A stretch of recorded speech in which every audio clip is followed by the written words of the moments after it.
유엔 총회 기간 뉴욕을 방문한 정의용 외교부 장관이 중국을 옹호하는 듯한 발언을 해서 논란이 일고 있습니다. 심지어 최근 북한이 미사일을 발사했음에도 불구하고 대북 제재 완화를 검토해야 한다는 언급까지 했죠. 하지만 바이든 미국 대통령은 이에 아랑곳하지 않고 오히려 반중국 국가들을 백악관으로 불러들여 쿼드 정상회담을 진행합니다. 워싱턴에서 최준락 특파원이 전해왔습니다.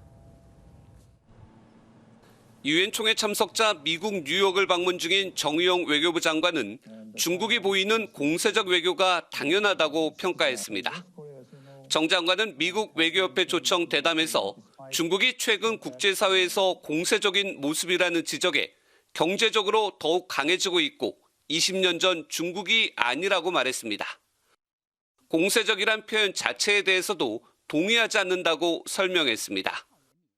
특히 정 장관은 한국과 일본, 호주를 반중국이라고 규정하자 냉전 시대 사고방식이라며 한미동맹은 한국 외교의 중심축이고 중국은 가장 중요한 경제 파트너라고 반박했습니다. 북한에 대해서는 한미 양국이 북한을 고립 상태에서 끌어내려면 해주십시오. 네, 장관님. 장관님이 미국에서 한 발언들과 관련해서 질의하겠습니다. 제가 지금 PPT 원문 그대로 띄워놨습니다.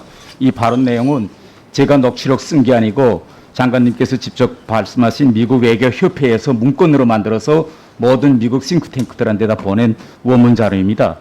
이 자료에 여기에 assertive라는 단어가 3번 나와요. 짧은 대화 속에. 그런데 지금 장관님께서는 뭐라고 말씀하셨느냐. 이 중국에 대해서 이 assertive, 공세란 표현 쓰는 거 잘 모르겠다. 중국은 자기 목소리를 내고 싶어 하고 우리는 그들의 주장을 들어줘야 하는 거다. 이렇게 지금 말씀하셨죠. 예. 그런데 장관님 혹시 저는 이거 내용을 그대로 읽어보면서 이거 장관님께서 잘 모르겠다는 표현 나왔는데 정말 이거 앵커가 이 assertive란 표현 이걸 쓴 걸 진짜 모르시고 잘 모르겠다 이렇게 말씀하셨는지 아니면 이 assertive diplomacy라는 이 개념이 지금 현재 영미권에서 어떤 개념으로 쓰고 있는지 이거 아시고 말씀하신 겁니까? 지금 이 대화가? assertive라는 거는 예. 의원님도 영어를 잘 하시니까 본래 의미를 잘 아실 겁니다. 그래서 우리는 이제 공세적이다 이렇게 번역을 하고 있는데 제가 여기서 말한 취지는 어느 나라든지 자국의 입장은 강하게 개진할 수 있는 거 아니에요? 예, 장관님께서 그 말씀 여기다 있어요. 예. 자, 그러면 제가 이겁니다. 장관님께서 일정한 국가가 경제력을 가지면 자기 주장을 다 강하게 표현해야 한다. 네. 그런데 그러면 우리가 지금 중국 말고 미국이나 영국이나 러시아나 또 혹은 북한이나 이런 나라들의 외교에 대해서 이 영미권에서 assertive, 공세적 외교다 이런 표현 쓰는 거 있습니까? 그런 표현은 미국에 대해서 쓰고 있는 건 보지 않았습니다만 실제로 예. 어느 나라든지 자국의 입장은 굉장히 강하게 개진하고 있지 않습니까? 우리나라를 포함하여. 그래서 그런 일반적인 얘기를 제가 했고 굳이 중국에만 이렇게 특별한 의미를 갖는 식으로 assertive라는 단어를 쓰는 것이 맞는지 거기에 대해서 제가 한 뜻이 그렇습니다. 근데 이게 제가 영어를 잘 못하기 때문에 제대로 전달된지는 모르겠습니다. 예, 장관님, 그래서 제가 지금 질의하는 겁니다. 자, 다음 PPT 좀 봐주십시오. 이게 assertive란 이 표현 자체는 용어로 그대로 이야기하면 이게 적극적, 확신에 찬 이런 개념입니다. 그런데 여기에 중국이 엮이면서 이 개념이 달라지는 겁니다. 원래 이 assertive라는 거는 2000년대 후반기부터 제일 처음에 영미권 학자들 속에서 중국이 앞으로 이거 assertive로 나온다라는 논문 자료가 나오기 시작하다가 2013년에 시진핑이 등장해서 중국의 핵심 이익이 걸려있는 지역에서 다른 나라들과의 갈등이나 충돌도 불사하겠다 이렇게 선언하고 2014년도에 세계의 반대에도 불구하고 남중국해에 저렇게 인공섬을 건설하고 다음 PPT 띄워주세요. 비행기 할출로를 건설하면서 시진핑 시대 외교를 assertive diplomacy라고 정립했습니다. 2020년에 트럼프 행정부가 국회에 보고한 전략 보고서에서 중국이 지금 하고 있는 이 해외 팽창적인 외교 흐름을 assertive diplomacy라고 정립했는데 그래서 저는 이 앵커가 장관님께 물어본 것도 이거예요. 장관님이 생각을 물어본 게 아니라 do you sense라고 물어봤습니다. 그들이 볼 때는 중국의 이런 공세 외교의 최첨단에 있는 대한민국 외교장관으로서 도대체 어떤 감을 가지고 있는가 이렇게 물어봤는데 장관님께서는 처음 시작부터 마지막까지 외교장관이면 그 자리에서 우리 대한민국 정부의 외교 정책을 이야기하시면 됩니다. 이런 미국과 중국의 경쟁 관계가 대립 관계로 넘어가고 지금 미국에서 쿼드 정상회의하고 이런 데서 우리 대한민국도 자기 국익을 슬기롭게 좀 어떻게 찾으려고 한다. 장관으로서 우리 정책을 이야기하면 돼요. 그런데 처음부터 마지막까지 중국을 계속 이야기합니다. 아닙니다. 요 구절에서만 제가 중국을 얘기를 했는데 예. 그 대담자가 저한테 중국이 어서티브 하느냐 물어봤기 그렇기 때문에 때문에 여기 어서티브에 거기에 대한 대한 우리 정부의 답변. 정책을 이야기하면 됩니다. 제가 더 장관님께서 22일 날 말씀하셨는데 제가 23일 날 미국에 도착했습니다. 23일부터 24일, 5일까지 미국 싱크탱크에 있는 사람들이 뭐라고 말하느냐. 이 장관님의 말씀 내용 문건으로 다 배포됐어요. 이겁니다. 자, 우리 지금 미국이 장관님께서 말씀하신 다음 날 24일 날 쿼드 정상회담이 열리는데 미국에서는 여야 민주당이든 공화당이든 가리지 않고 이 쿼드를 트럼프 대통령이 틀거리를 만들어 놓고 바이든 대통령이 정상회담으로 지금 이거 상승시켜서 민주, 공화 다 지지하고 흥분해 있는데 지금 쿼드 정상회의 한다고.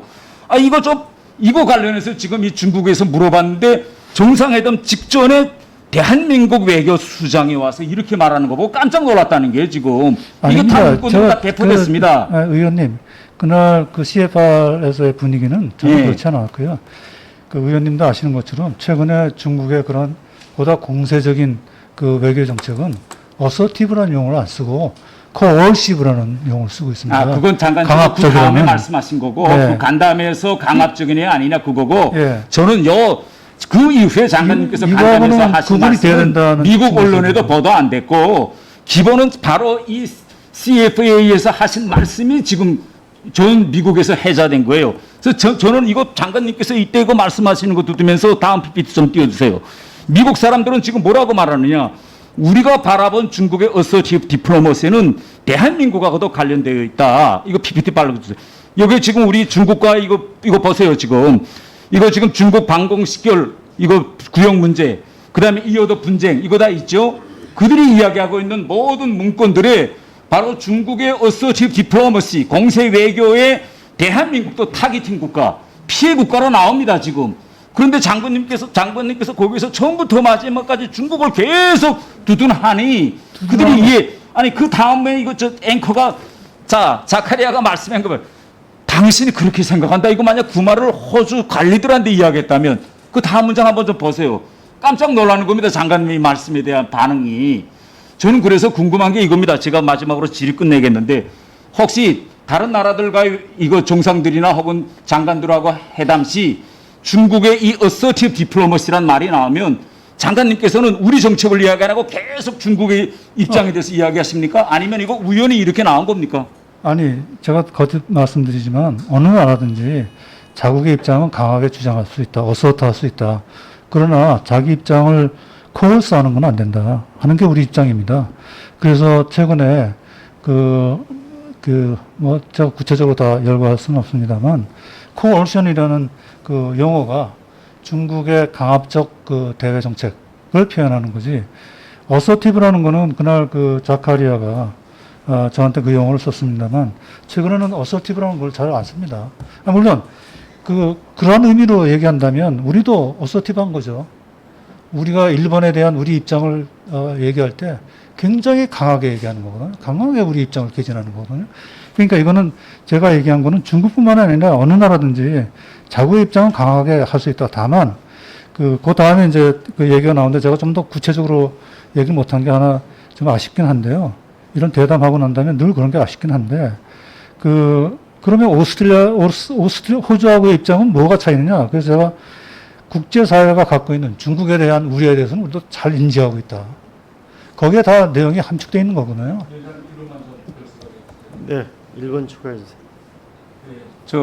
장관님께서 그날 이제 하신 그 초청 대담 그거는 전 세계가 다 들여다봤습니다. 예. 그날 대단히 중요한 겁니다. 여기에서 장관님께서 어떻게 외교 장관으로서 어떻게 이걸 입장을 설명하는가 따라서 미국 저야뿐만 아니라 그거 와서 듣고 있던 전 세계 싱크탱크들이 다 들여다봅니다.